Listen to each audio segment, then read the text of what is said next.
Don't worry, I'll bring it again. Stop the press! Stop the press! Utah Hockey Club has another goalie, and they won with him in net. Robyn and I are going to talk about a big 7-3 win over Nashville on the Locked On Utah Hockey Club podcast.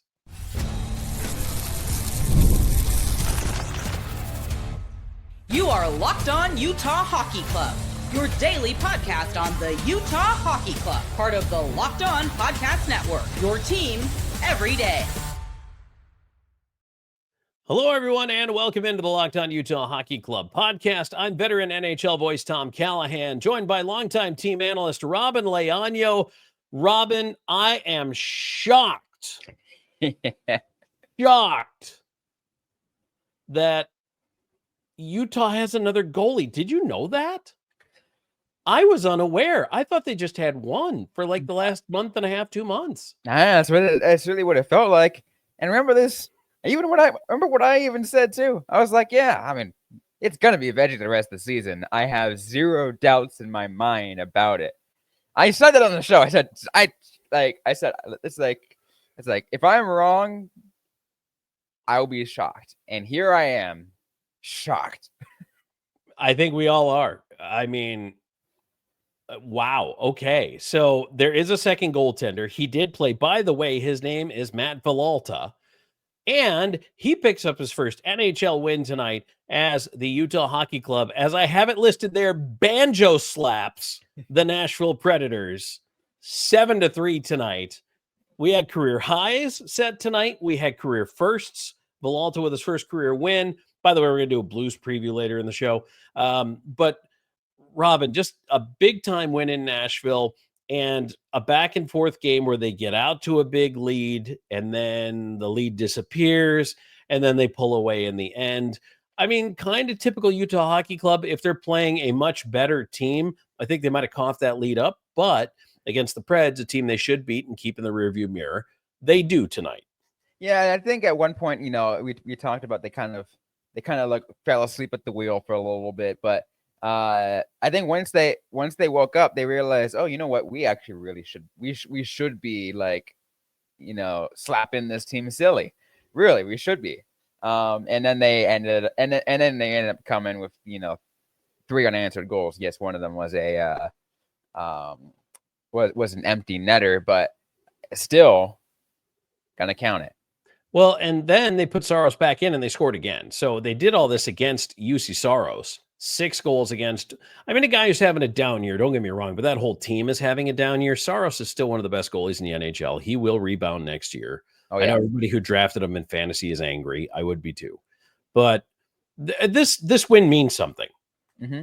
It really does. Like, this is, again, and I know I'm looking at the wins that they're picking up in April, and it's almost frustrating to see how much better they're playing now. Once they were eliminated, especially Robyn, the pressure comes off, the weight comes off. You have nothing to lose. All of a sudden, you're playing loosey-goosey, and you're playing well.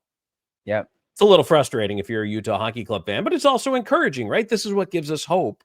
Yeah, it gives that track back up. You're like, okay, they're on the right direction. Yeah, we would have loved to see this earlier, but we're on the right direction. With Utah, just outside, just right now below a 90-point season. I think that now they have 89 points on the season. They're just right there. So like, it is encouraging to see that they are there, right? Especially since this squad last year, as the Arizona Coyotes, only got 77 points. So progressive increase, progressive improvements. And actually, I would say this one's a big step improvement over last year, 77 to now 89, which chasing with one more game remaining, which we'll get to, but we'll see. Yeah, I like it. And by the way, if you make us your first listen each and every single day, and your first choice for a Utah Hockey Club podcast, this is what you get. You get the back and forth. You get all kinds of, sometimes some jokes. They might be dad jokes, especially for me. But you also get some serious analysis. And Robyn, I want to kind of get inside of the early part of the first period, because I think this was actually crucial. And it's weird to say this in a 7-3 game, right? But Utah comes out, jumps all over Nashville, doesn't score. Oh, yeah.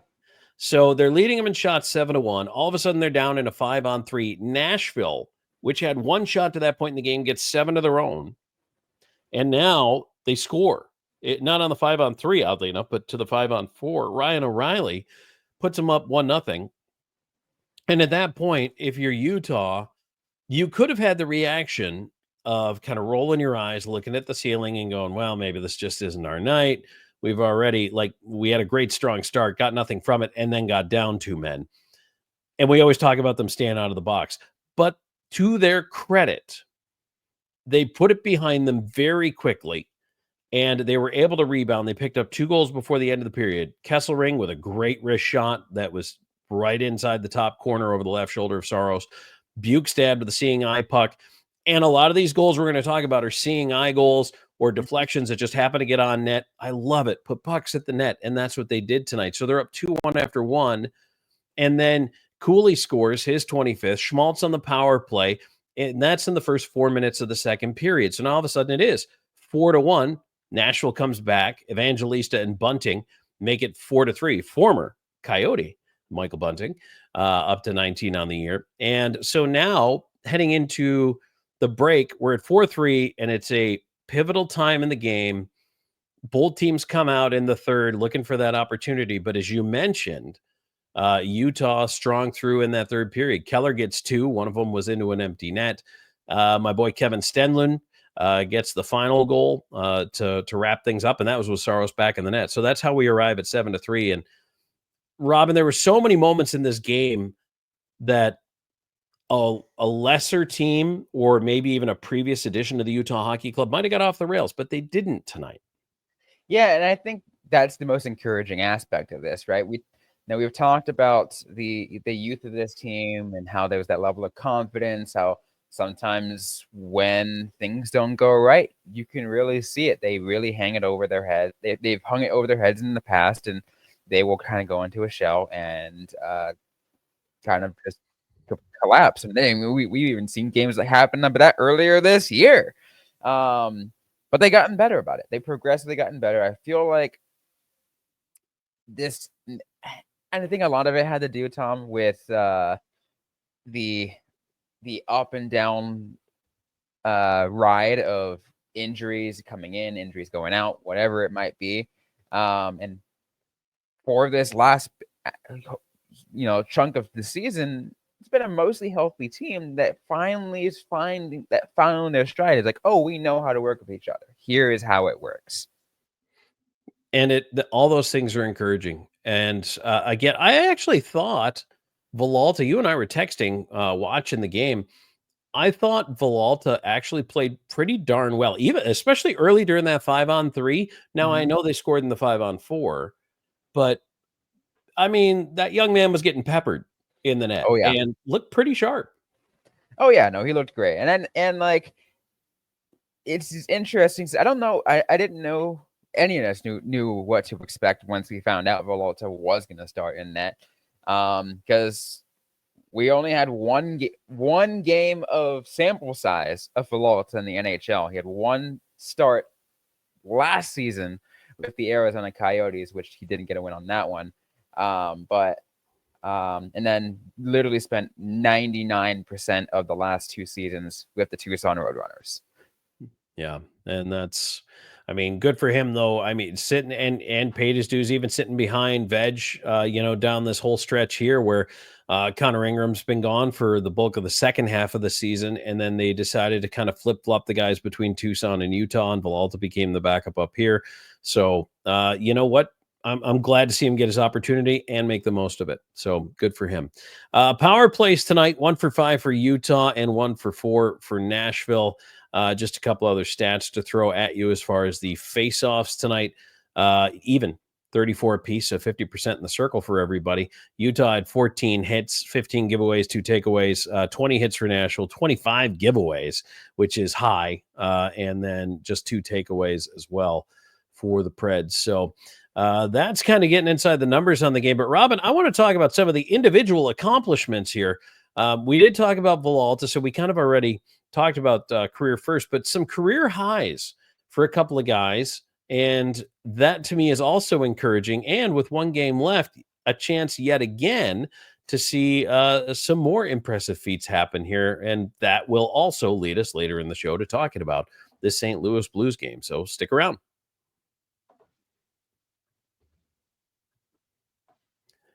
And tonight's show is brought to you in part by Wonderful Pistachios. Are you looking for a snack that's both delicious and nutritious? Well, crack into a good source of protein with Wonderful Pistachios.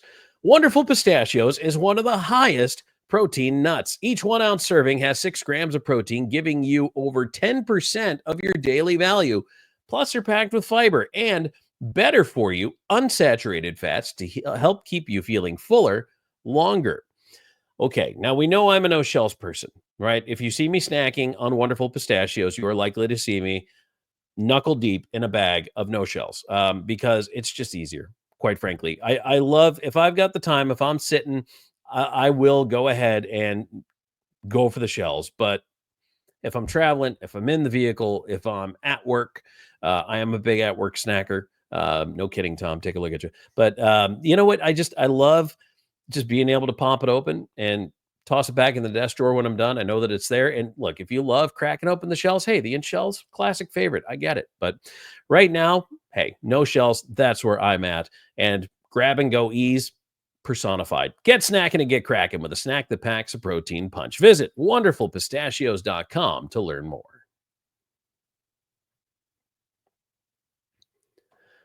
Back in the Locked On Utah Hockey Club podcast. If you are still here after that segment, please subscribe because you must really love this show. We appreciate you being here. Tom Callahan, Robyn, Leaño.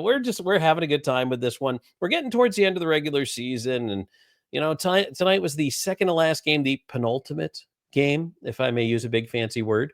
And then, of course, Tuesday against the Blues. You are likely hearing this on a Tuesday. So the regular season ends on Tuesday. We will talk about that Blues game a little later. But Robyn, we've been celebrating some accomplishments lately. Utah Hockey Club handed out their team awards.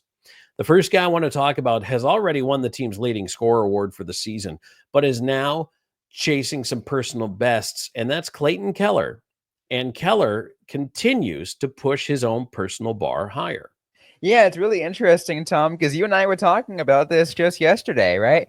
We were like, hey, Clayton Keller is just 1 point from tying, 2 points from breaking his all-time best. He was at 85 points before the Nashville game, and we said, hey, he just needs to get to 87 to break it. Now he's pushing 90. He's getting close to 90 points here. He got a 4-point performance, 2 goals, 2 assists against Nashville. So he's got 89 points, perfectly primed to break the 90-goal wall against his hometown St. Louis Blues. St. Louis Keller, we're calling you.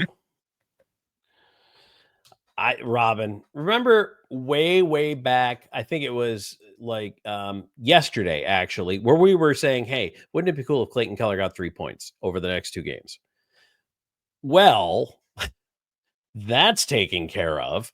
Now on to the next accomplishment. A 90-point season would be something, wouldn't it? That would be a heck of a thing for him to hang in his first season in Utah. I mean, that's a treat for fans. If you are an everydayer, if you're a long timer, if you follow this team to Utah, or if you're just jumping on the bandwagon this year and there's plenty of room for you, Clayton Keller's something special to watch. And you know what, Tom? You know what I loved? Something I absolutely love. I feel like Clayton Keller's best seasons comes from either something that could very well be like a holdback, something that could be give a motivation to have a much better season. 22-23 at the Coyotes, Clayton Keller coming back from his leg injury. As I mentioned, he broke his leg and ends up having the 86-point season. This year, Clayton Keller snubbed from the Four Nations Team USA roster, and look where he's at, chasing 90 points in a season. I think we should send him copies of Team USA's Four Nations games at random points over the summer to encourage his workouts and make sure that he's reminded of that in camp. Yeah. Heading into, a critical year for Utah next year as they're going to chase the playoffs. But so great job for him. Also, Nick Schmaltz. Honestly, I don't think we've given enough love to Nick Schmaltz this year. No, we haven't. And it's He had a bit of a slow start, Robyn, did. but has quietly really come on. I remember you and I were talking earlier, towards the beginning third of this season. We were like, where's Nick Schmaltz? I'm calling on Nick Schmaltz. Please let us know you exist. But what's interesting is in his performance in this game against Nashville, Nick Schmaltz also hit a career high in points with 62 points in the season. And when I heard that, I was like, oh, okay. I actually didn't realize he got up there. But he's been getting good. He's progressively getting better because he had 61 points last year as well, the Arizona Coyotes. And then so he was literally just kind of like continually getting better, but still like kind of did catch us off guard. But I'd say vastly underrated for what we didn't talk about him enough. And because of the slow start, right? I think he kind of disappeared down the stat line and you just didn't think about it because we were focused more. Obviously, Dylan Gunther was more of a headline maker this year. Certainly, Logan Cooley always is. And then we're looking at Josh Doan, and he's hot, he's not. He's kind of up and down, but streaky. And then also, I mean, obviously, you're talking about Clayton Keller all season long. And to be fair, we were banging on number 67, Lawson Krause, a little bit more than Nick Schmaltz. But Schmaltz just quietly went about the business of righting the ship personally and delivering a better season. And so I give all the kudos in the world to Schmaltz for having the year he has now had, given the way it started.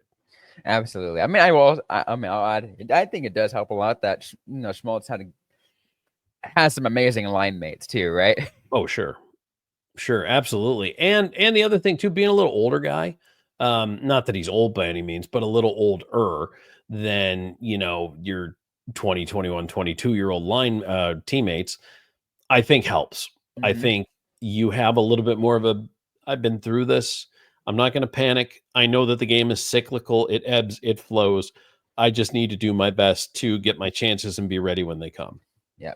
I also do, Tom, want to go back to Keller really quick and just because I don't think we mentioned that he did also hit a milestone against Nashville. It was his 600th career NHL game. That's right. So shout out to that. It's funny because Tom and I were joking around. It's like, isn't he like 12? Yeah, he's 12. I'm pretty sure. Like number one, he's a baby face, but I can't believe he's been around 600 games. I know. And he's been doing well. He's been getting better like I said, he's been getting better every day. And I love it that he's been around for that long. And of course, majority of those like with the Arizona Coyotes, and now a good chunk of that, that's a little bit less. What was it, like 70 some odd games now with the Utah Hockey Club? Absolutely. So we're actually 81 games. Game number 82 is Tuesday night, and it's the St. Louis Blues. It's a game that Robyn and I had hoped would actually perhaps settle a playoff spot for the Utah Hockey Club. We all know now that is not going to be the reality. However, we're still going to talk about this one because it is a very important game for Utah, especially going out into the summer with the way things are going. And hopefully they can keep it heading in the right direction, which is up, and away as they prepare to end this NHL season. So we're talking about the Blues next. And today's episode brought to you by Upwork. Scaling your business requires the right expertise at the right time. With Upwork, you can find specialized freelancers in marketing, development, design, and more. Experts ready to help you take your business to the next level.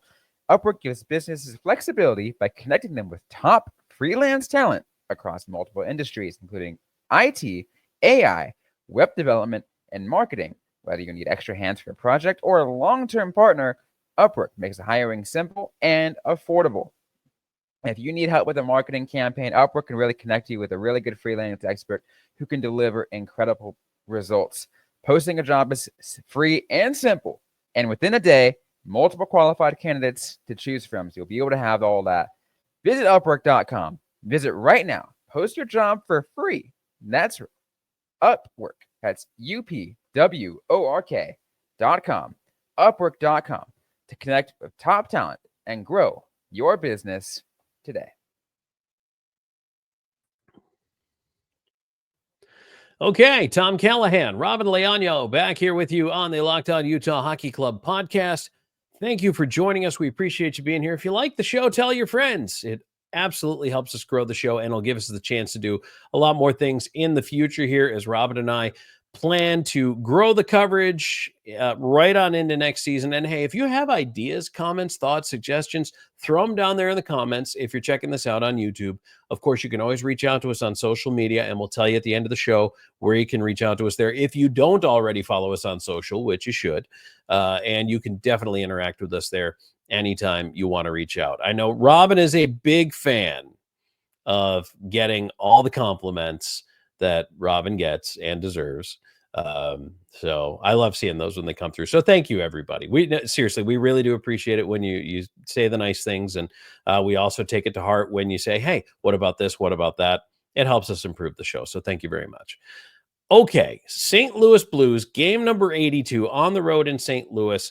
Robyn, I mean, I'm not so worried about the over-under or the money lines or the spread. I just want to know how many points for Clayton Keller. Is it possible to have an 11-point game and Keller gets to 100 points this year?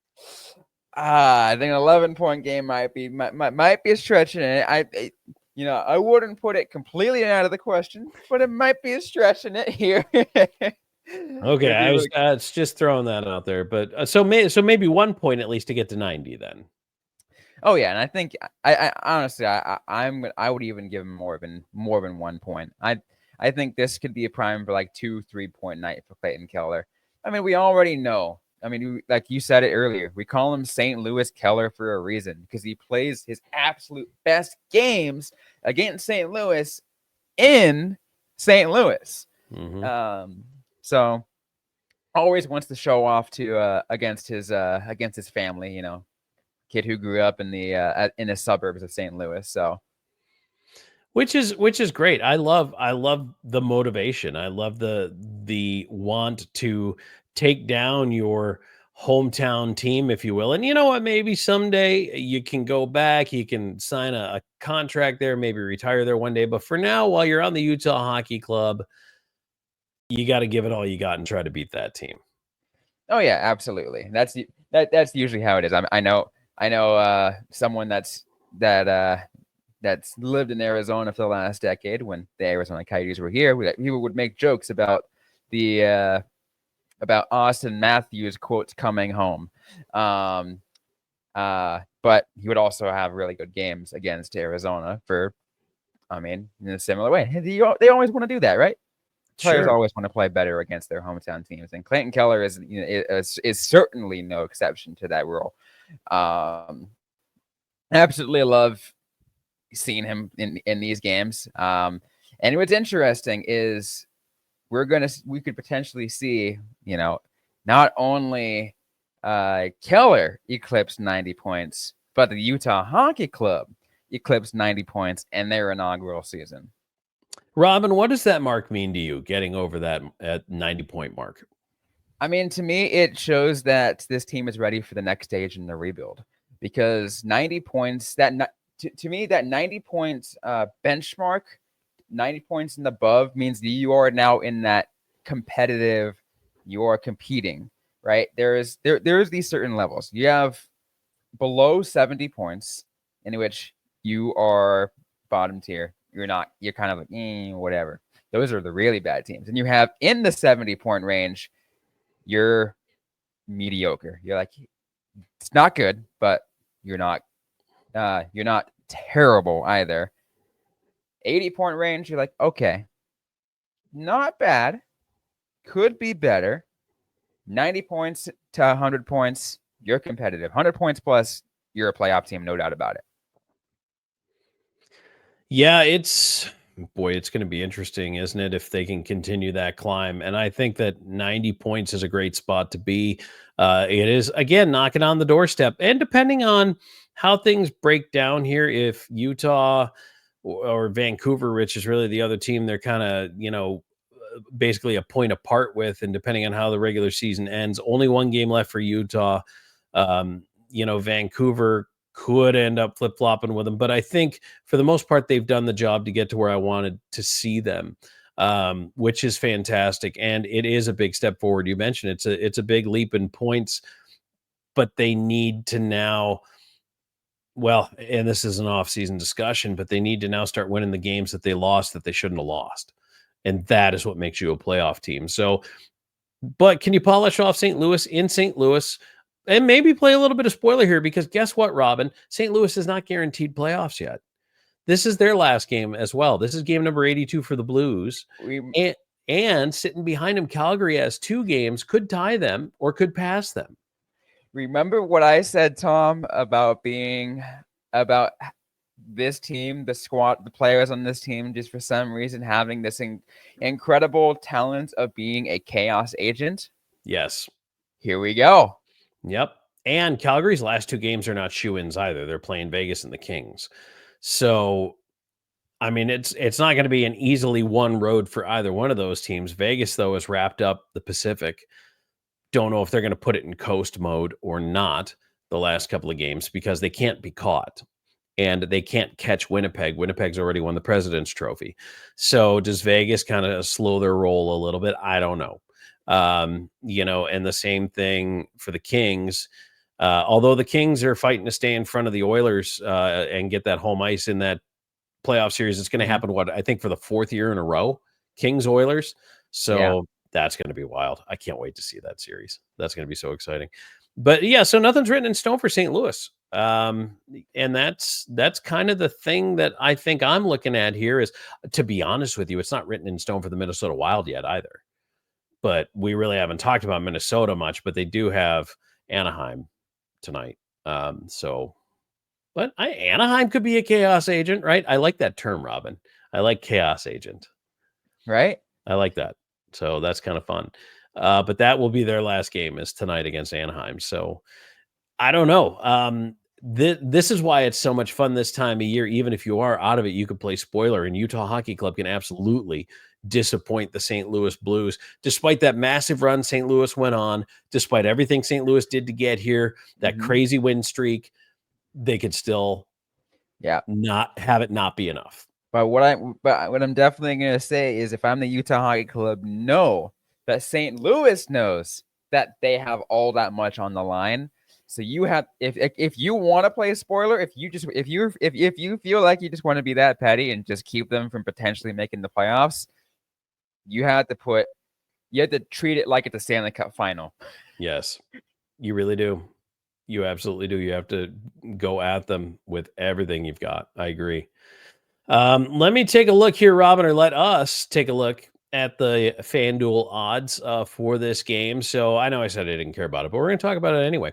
Utah HC is plus 134. St. Louis Blues minus 162. Over under at 5.5.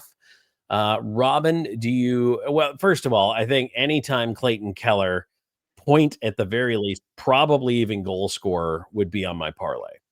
Oh, you know what? I'm even going to go 2-point night for 2-point night. 2+ points for Clayton Keller on as a prop bet, adding to this one, as well as adding the if like I said, I'm going to do a same game parlay builder. I'm going to finish off the season that way. Might as well. Going to give Utah Hockey Club on the money line and the over. Okay.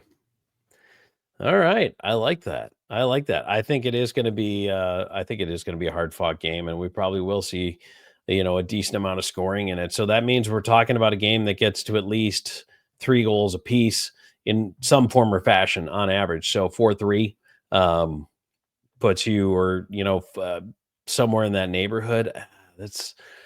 I'm saying if I'm going to go out, I'm going to say, this one's going to be that's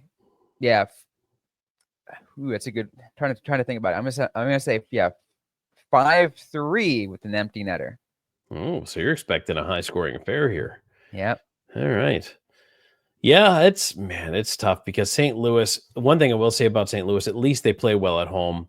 They have played well at home. They are able to put the puck in the net, but I mean, they're 23-14-3 at home. Like, that's a pretty darn good home mark. 248 goals for, which is also pretty stout, but they give up a lot. Yep. That's the other side of that coin. So yeah, maybe the over is the way to go on this. Maybe that's the place to look. So heck, now Veg got a break, right? Oh, should be so No. well rested now. What if it, I'm not going to jinx it. I won't say it, but I'm not going to put the podcast jinx on it. There is no podcast jinx. There's no announcers jinx. I'm convinced of this tiny little soapbox moment. I have never once in my entire 25 plus years of calling games, I've never one time jinxed anyone. Like, I've never influenced a play on the field. I've given stats. I've talked about what's going on in the game, but I've never had any implications on what happens on the ice, on the field, on the court. There, I said it. So just throwing it out. Okay. Yeah, there you go. Robyn, anything you want to add here? Looking forward to St. Louis, looking back at the banjo slapping of Nashville. Anything you want to talk about? Just be ready for a wild finish to this season. Have some fun with it. Get in your last, incredible, intense watch parties or whatever, or however you treat these last games. But it's game 82 of 82. We're not going to have any Utah Hockey Club